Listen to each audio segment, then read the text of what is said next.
Did plants besides crops come from Europe in the Columbian Exchange?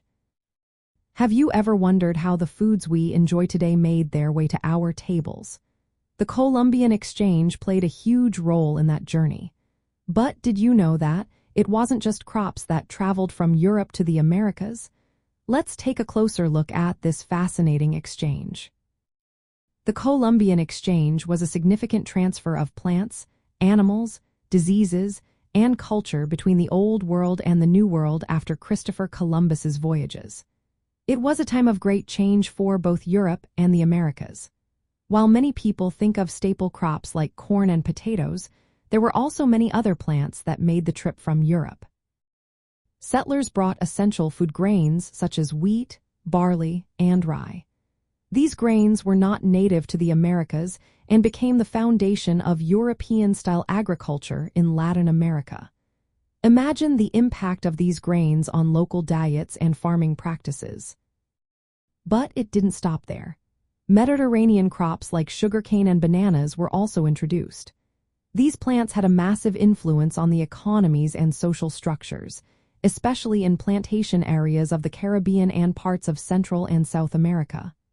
Sugarcane, in particular, became a vital crop, shaping labor systems and driving economic growth.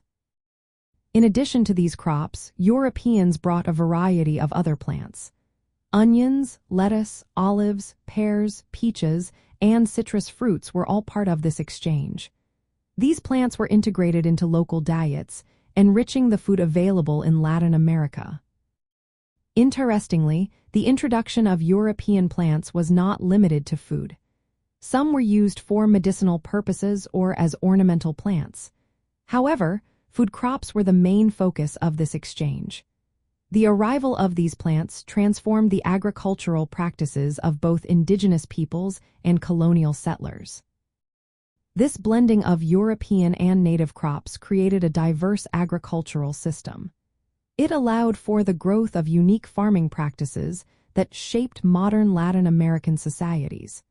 The combination of European and indigenous traditions led to a rich cultural and agricultural landscape that we see today. So, to answer the question, yes, plants besides crops did come from Europe during the Columbian Exchange. This exchange was about much more than just a few key crops.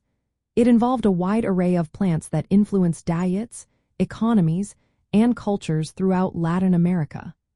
The legacy of the Columbian Exchange continues to impact modern societies in the region, showcasing the lasting effects of this historical event.